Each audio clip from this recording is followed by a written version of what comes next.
Factores que favorecen la violencia filoparental. Factores sociales. Desde el punto de vista sistémico, los seres humanos son sistemas abiertos que se integran en otros progresivamente más complejos e interrelacionados entre sí y jerarquizados. Cada persona forma parte de un sistema familiar que se puede dividir en sus sistemas conyugal, parental, fraterno, etc., que a su vez se integra en otros más amplios: la familia extensa, el vecindario, el barrio, la ciudad, el país, etc. Cada uno de esos sistemas está relacionado.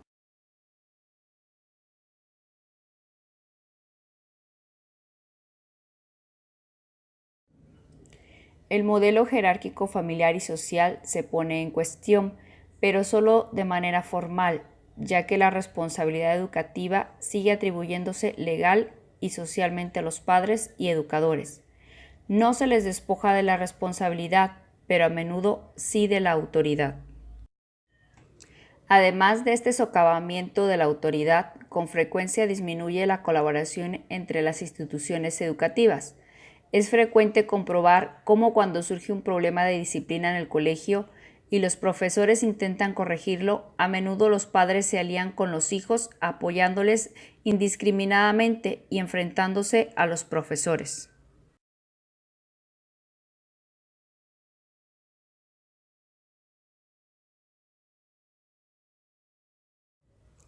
Otros cambios sociales que aumentan la dificultad de padres y educadores son la disminución en el número de descendientes y cambios en los modelos familiares.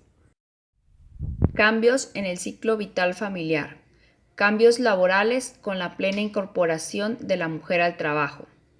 Y la evolución de la sociedad hacia un modelo educativo basado más en la recompensa que en la reprobación, en la tolerancia que en la disciplina. Paralelamente y de manera incongruente, la sociedad cada vez es más permisiva con la violencia de los hijos.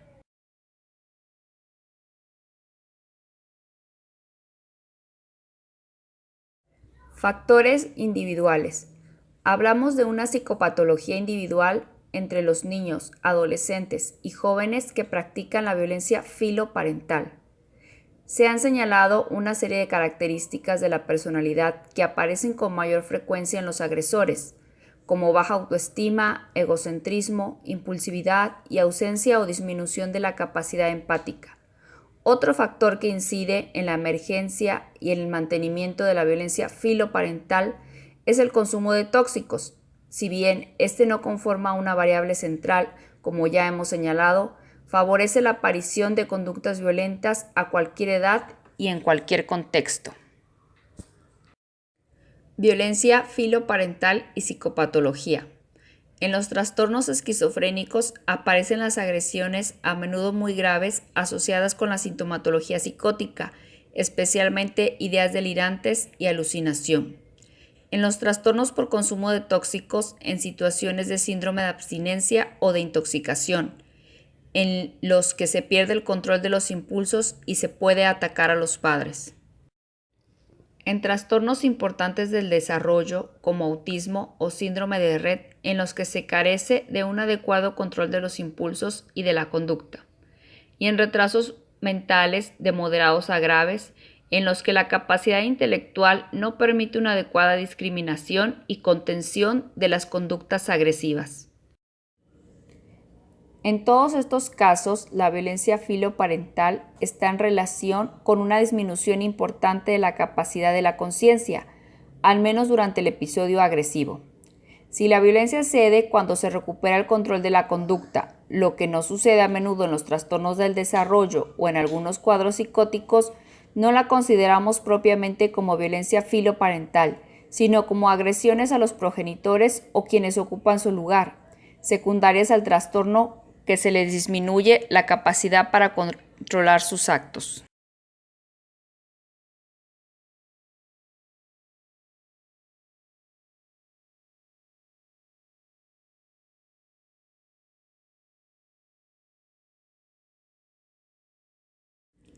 Factores familiares.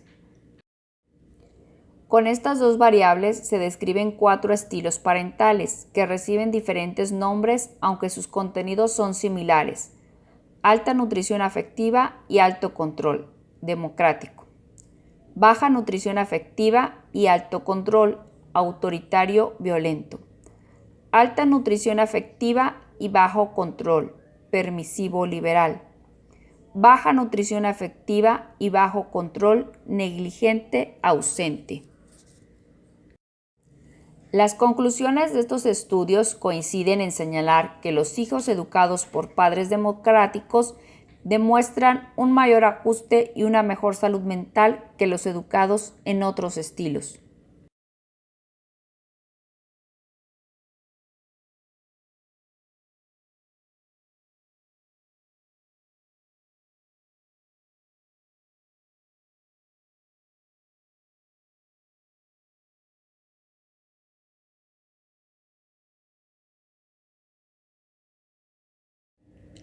Estilos educativos y violencia filoparental.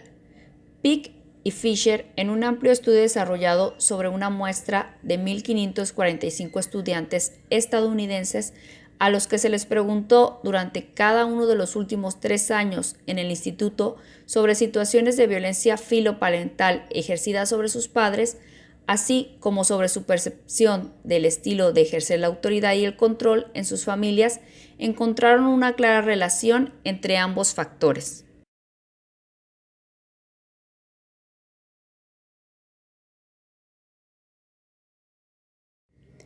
Estructura familiar. Las estructuras de estas familias presentan unas claras disfunciones que se hacen más evidentes en 3 tareas: organización jerárquica y de señalamiento de normas. Existe dificultad para establecer norma y límite, el fracaso en esta tarea, así como la petición de que alguien en el exterior se haga cargo. Uno o los dos progenitores han abdicado a su rol parental y han dejado de ejercer como padres. Protección de la imagen familiar. La sensación de fracaso en los padres, la vergüenza que supone ser agredido por un hijo, produce que casi todas las familias afectadas nieguen la severidad de la agresión y minimicen sus efectos aun cuando sean públicos y evidentes. La separación y fusión. Cyrulnik, en su descripción de los jóvenes agresores, señala: todos los adolescentes maltratadores que hemos encontrado habían carecido de una oportunidad para experimentar el efecto de la separación. Con frecuencia eran niños ansiosos antes de convertirse en tiranos.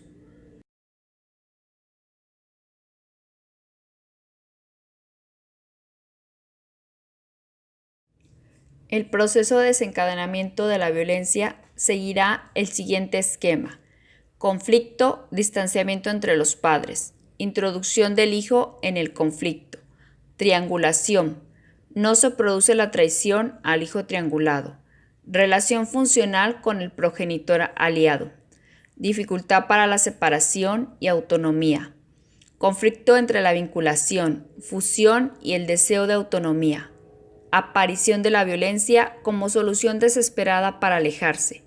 Se aprecian los beneficios de la conducta violenta que perpetúan el conflicto. Eclosión de la conducta violenta. Una secuencia de la eclosión de la violencia puede ser la siguiente. Se inicia un desacuerdo entre progenitor e hijo, generalmente en torno al establecimiento de alguna norma o al ejercicio de la autoridad. 2. Se entabla una discusión con los participantes situados en un nivel de igualdad, lo que lleva con facilidad a una escalada simétrica. Uno de ellos, generalmente el hijo, aunque también puede ser el progenitor, inicia un comportamiento evitativo y sin resolver el conflicto trata de retirarse. 4. El otro, generalmente el progenitor, pero a veces también puede ser el hijo, le persigue y acosa tratando de evitar su retirada. 5. La persecución bloquea la salida del conflicto, incrementando notablemente la tensión. 6. Surge la reacción violenta del acosado, ya sea padre o hijo, para terminar la tensión. Con frecuencia tras esta eclosión viene la relajación y se puede reconstruir la relación. Reacción de los padres ante la violencia filoparental. Se pueden clasificar en dos estándares: respuesta dura y respuesta blanda. Respuesta dura o escalada simétrica. Respuesta blanda o escalada complementaria. En ocasiones se produce una mezcla de reacciones de manera pendular, oscilando entre duras y blandas, ya que ambas escaladas se retroalimentan. El mantenimiento de la conducta violenta se basa en los beneficios que se tienen de su utilización. Es importante para una intervención relacional que se tengan sus objetivos principales la modificación de la dinámica familiar. La intervención debe centrarse en conocer las dinámicas familiares que han llevado a la instauración de la violencia filoparental y que permiten su mantenimiento y desarrollo.